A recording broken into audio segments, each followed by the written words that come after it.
Добрати вечер, Македонија. Во меѓувреме до следните вести на телевизија Нова, време е малку забава на телевизија.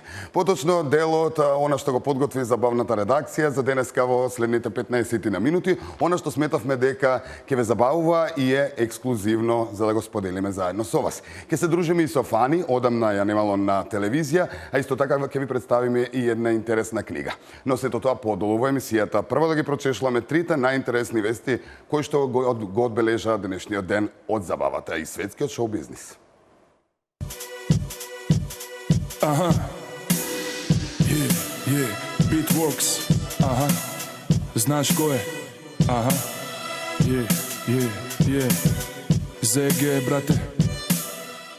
Хрватскиот рапер Лудин на својот Facebook профил објави интересен оглас со кој го привлече вниманието на понежниот пол. Имено музичарот сака да замине на пат околу светот и бара девојка која ќе му прави друштво. Иако многумина мислат дека тоа е само шега, Лудин уверува дека е сосема сериозен. Инаку планот е прво додат во Европа, а потоа ќе видат. Ќе останат таму каде што ќе ги почитуваат и каде не мора да мислат дали ќе добијат плата или не. Лудин кажува дека не им требаат многу пари, само за билет и храна. А за другото ќе се снајдат работејќи честна работа. Без утоке и ножа желим да се браќа сложна. Шта ми дае реп, не знаш некад питаш се. Јак дух, јак нюх, вук на го скитнице. Нема музара.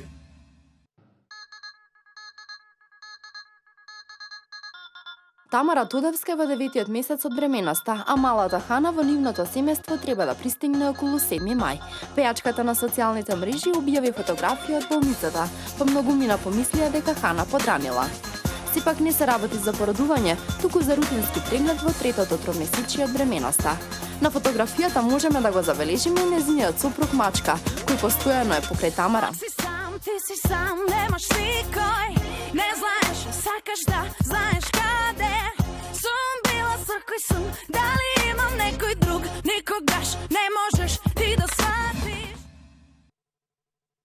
Гордата мајка на 4 деца сподели кратко видео на Инстаграм во кое најмалиот син Крус ја пее песната Hope од Твиста и Фейт Еванс. Супер сладкиот Крус, напиша Викторија во описот на видеото, кое за само неколку часа има повеќе од 200.000 допаѓања на популарната социјална мрежа. Многу од фановите на поранешната членка на Spice Girls го нарекоа Крус мини Джастин Бибер.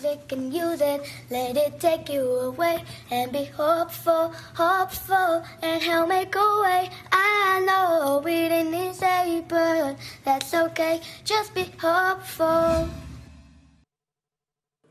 Дейвид Бекам и неговата 41 годишна сопруга често споделуваат фотографии од активностите на своите деца: 17 годишниот Бруклин, 13 годишниот Ромео, 11 годишниот Крус и 4 годишната Харпер.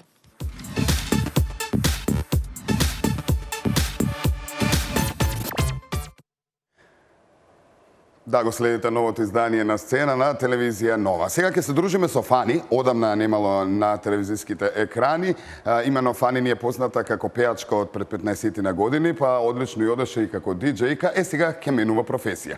Што ли ќе биде, ни открива токму во продолжение. Кога Фани Христова се чекираше на Тајланд, она што прво ни падна на памет е договорен диџеј сет. Но всушност престојот на Тајланд, кој беше во време трајање од месец и половина, имаше поинаква приказна. Како што вели Фани, тоа не се објаснува во една реченица, затоа што тешко е да воспоставиш рамнотежа помеѓу сите тие природни убавини на островот и студирање јога. Но тоа и успеа. Факултетот стварно се наоѓа едно фасцинатно место. Многу често и нашите професори викаат да имавме школа во Етиопија, дали ќе дојдовте таму на јога или тука заради локацијата се запишавте, затоа што самиот факултет постои во Мексико и во Индија. Меѓутоа многумина се одлучуваат за Тајланд како опција, затоа што тој период кога сите сакаме да избегаме од ладниот период од зимата, тој период исто така почнува летото во Тајланд, летната сезона за нив. Познато е дека се занимава со музика, но од каде заинтересираноста за универзитетот по јога на Тајланд? Многу долго бев во Швајцарија до пред 2 години. Многу често бев на релација Скопје-Швајцарија и во едно од тие мои патувања ми кажа за универзитетот во Тајланд. Само што го проверив на интернет и кога ги дознав сите информации за почетниот курс на кој што бев минатата година, реков, окей, јас ќе да видам, После тоа ќе донесам одлука дали ја сакам да се занимавам со јога, дали едноставно јогата за мене или не. Посветеноста на теоријата и праксата за јогата има свои благодети. Јогата ми го даде точно она што го бара, во смисла ме направи многу посталожена, се фокусирав на повеќе вежби, многу повеќе ментални техники за подобрување концентрација на меморија кои што ги применувам. Затоа и ова година повторно се вратив на универзитетот, затоа што бев решила уште минатата година кога ќе се вратам да го завршам школувањето, конечно да го примам сертификатот. За сега јогата е главна преокупација, но не се откажува од диџејството. Ова година сега кога ќе си продолжам со настапите, затоа што имам уште од минатата година многу настапи договорено. Исто така и сега се уште договараме настапи за наредниот период кој што доаѓа. Настапи исто во странство кои што ми се договорени. Но тоа и веќе некако јас сама си го зацртав да го правам во теков на нареднава година и некако пополека од наредната година кога треба да заминам повторно во Тајланд да завршам уште еден степен од моето школување. Планирам по моето враќање да се посветам максимално на јогата. За време на престојот таму, млечните производи се први на листата за храна кои недостасувале, но имала и добра замена со вкусни специјалитети од тајландската кујна. No name. Тоа се вика, така се вика, no name се вика јадењето.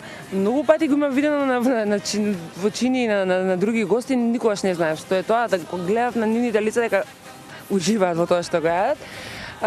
Тоа е зеленчук паниран во смеса од пченкарно и не знам уште каква врста на брашна, во deep fry, во длабоко масло испречено, многу здраво. Не, воопшто не е здраво, но премногу е вкусно. Дефинитивно патаи. И спринг ролс, тие се двете работи кои што секојдневно ги јадев.